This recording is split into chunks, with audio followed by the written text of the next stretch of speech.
हर हर महादेव। बम भोले। बाबा भोलेनाथ को प्रसन्न करने के लिए क्या आप सब भी मेरी तरह व्रत करते हैं? तो शिव व्रत कथा को पढ़कर या सुनकर इस उपवास को पूर्ण करें। सोमवार व्रत की विधि।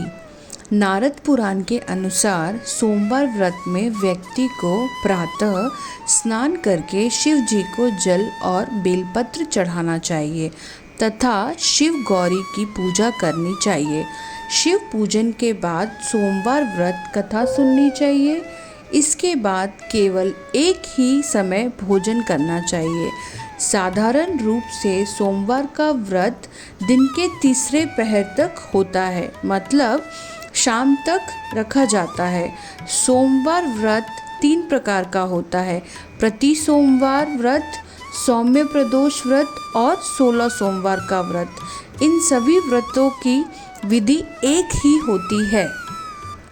किसी भी व्रत को विधि प्रकार करने से तो उसका फल अवश्य ही अच्छा मिलता है, पर बाबा भोलेनाथ का व्रत अगर सिर्फ दिल से और मन से किया जाए तो उसका भी फल अवश्य ही अति सुंदर होगा।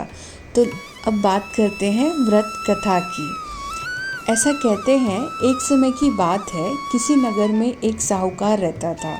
उसके घर में धन की कोई कमी नहीं थी, लेकिन उसकी कोई संतान नहीं थी। इस कारण वो बहुत दुखी रहता था। पुत्र प्राप्ति के लिए वो प्रत्येक सोमवार व्रत रखता था और पूरी श्रद्धा के साथ शिव मंदिर जाकर भगवान शिव और पार्वती जी की पूजा करता था। उसकी भक्ति देखकर एक दिन माँ पार्वती प्रसन्न हो गई और भगवान शिव से उस साहूकार की मनोकामना पूर्ण करने का आग्रह किया। पार्वती जी की इच्छा सुनकर भगवान शिव ने कहा कि हे पार्वती, इस संसार में हर प्राणी को उसके कर्मों का फल मिलता है और जिसके भाग्य में जो है उसे भोगना ही पड़ता है। लेकिन पार्वती जी ने साहूकार की भक्ति का मान रखने के लिए उसकी मनोकामना पूर्ण करने की इच्छा जताई। माता पार्वती के आग्रह पर शिव जी ने साहूकार को पुत्र प्राप्ति का वरदान तो दिया, लेकिन साथ ही ये भी कह दिया कि उसके बालक की आयु केवल 12 वर्ष होगी। माता पार्वती और भगवान शिव की बातचीत को साहूकार सुन रहा था। उसे ना तो इस बात की खुशी थी और ना ही दुख। वो पहले की भांति शिव जी की पूजा करता रहा। कुछ समय के बाद साहूकार के घर एक पुत्र का जन्म हुआ। जब वो बालक 11 वर्ष का हुआ तो उसे पढ़ने के लिए काशी भेज दिया गया। साहूकार ने पुत्र के मामा को बुलाकर उसे बहुत सारा धन दिया और कहा कि तुम इस बालक को काशी विद्या प्राप्ति के लिए ले जाओ और मार्ग में यज्ञ कराना। जहाँ भी यज्ञ कराओ वहाँ ब्राह्मणों को भोजन कराते और दक्षिणा देते हुए जाना। दोनों मामा भांजे इसी तरह यज्ञ कराते और ब्राह्मणों को दान दक्षिणा देते काशी की ओर चल पड़े। रात में एक नगर पड़ा जहाँ नगर के राजा की कन्या का विवाह था, लेकिन जिस राजकुमार से उसका विवाह होने वाला था वह एक आँख से काना था। राजकुमार के पिता ने अपने पुत्र को काना होने की बात को छुपाने के लिए एक चाल सोची। साहूकार के पुत्र को देखकर उसके मन में एक विचार आया। उसने सोचा, क्यों ना इस लड़के को दूल्हा बनाकर राजकुमारी से विवाह करा दूं। विवाह के बाद इसको धन देकर विदा कर दूंगा और राजकुमारी को अपने नगर ले जाऊंगा। लड़के को दूल्हे के वस्त्र पहनाकर राजकुमारी से विवाह करा दिया गया, लेकिन साहूकार का पुत्र ईमानदार था। उसे ये बात न्याय संगत नहीं लगी। उसने अवसर पाकर राजकुमारी की चुन्नी के पल्ले पर लिखा कि तुम्हारा विवाह तो मेरे साथ हुआ है, लेकिन जिस राजकुमार के संग तुम्हें भेजा जाएगा वो एक आँख से काना है। मैं तो काशी पढ़ने जा रहा हूँ। जब राजकुमारी ने चुन्नी पर लिखी बातें पढ़ी तो उसने अपने माता पिता को ये बात बताई। राजा ने अपनी पुत्री को विदा नहीं किया, जिससे बारात वापस चली गई। दूसरी ओर साहूकार का लड़का और उसका मामा काशी पहुँचे और वहाँ जाकर उन्होंने यज्ञ किया। जिस दिन लड़के की आयु 12 साल की हुई उसी दिन यज्ञ रखा गया। लड़के ने अपने मामा से कहा कि मेरी तबीयत कुछ ठीक नहीं है। मामा ने कहा कि तुम अंदर जाकर सो जाओ। शिवजी के वरदान अनुसार कुछ ही देर में उस बालक के प्राण निकल गए।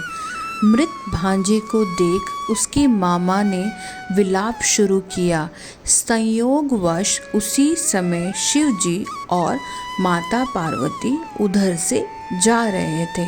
पार्वती ने भगवान से कहा, स्वामी, मुझे इसके रोने के स्वर सहन नहीं हो रहे। आप इस व्यक्ति के कष्ट को अवश्य दूर करें। जब शिवजी मृत बालक के समीप गए तो वो बोले कि ये उसी साहूकार का पुत्र है जिसे मैंने 12 वर्ष की आयु का वरदान दिया था। अब इसकी आयु पूरी हो चुकी है। लेकिन मातृ भाव से विभोर माता पार्वती ने कहा कि हे महादेव, आप इस बालक को और आयु देने की कृपा करें, अन्यथा इसके वियोग में इसके माता पिता भी तड़प तड़प कर मर जाएंगे। माता पार्वती के आग्रह पर भगवान शिव ने उस लड़के को जीवित होने का वरदान दिया। शिव जी की कृपा से वह लड़का जीवित हो गया। शिक्षा प्राप्त करके लड़का मामा के साथ अपने नगर की ओर चल दिया।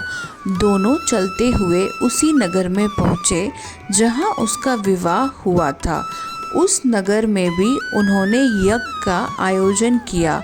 उस लड़के के ससुर ने उसे पहचान लिया और महल में ले जाकर उसकी खातिरदारी की और अपनी पुत्री को विदा कर दिया। इधर साहूकार और उसकी पत्नी भूखे प्यासे रहकर बेटे की प्रतीक्षा कर रहे थे। उन्होंने प्रण कर रखा था कि यदि उन्हें अपने बेटे की मृत्यु का समाचार मिला तो वो भी प्राण त्याग देंगे, परंतु अपने बेटे के जीवित होने का समाचार पाकर वो बेहद प्रसन्न हुए। उसी रात भगवान शिव ने व्यापारी के स्वप्न में आकर कहा, हे बालक, मैंने तेरे सोमवार व्रत करने और व्रत कथा सुनने से प्रसन्न होकर तेरे पुत्र को लंबी आयु प्रदान की है।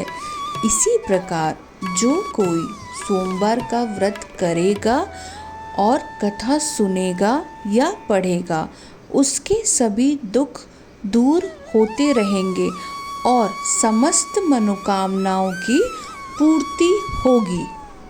और अगर आपका शादी नहीं हो रही है तो इस व्रत को रखने से विवाह का योग बनता है।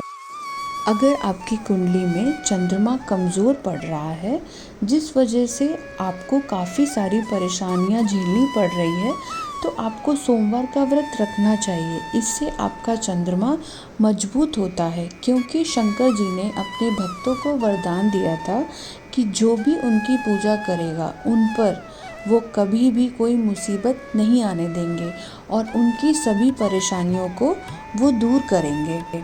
परिवार में खुशहाली आती है। अगर आपके जीवन में काफ़ी सारी परेशानियां आई हुई हैं और आपकी गृहस्थी सही नहीं चल रही है, तो आप सोमवार का व्रत ज़रूर करें। इससे आपको अवश्य लाभ होगा। सोमवार का व्रत करने से जिनको नौकरी मिलने में दिक्कत आ रही है, नौकरी मिलने में भी काफ़ी मदद मिलती है और संतान की भी प्राप्ति होती है। तो सोमवार का व्रत काफ़ी लाभदायक होता है। इसको अच्छी तरीके से, अच्छे मन से, पूरे विश्वास से, पूरे विधि से संपूर्ण करें। इसका अवश्य ही लाभ अति सुंदर होगा। तो एक बार सब मेरे साथ मिलकर बोले, हर हर हर महादेव।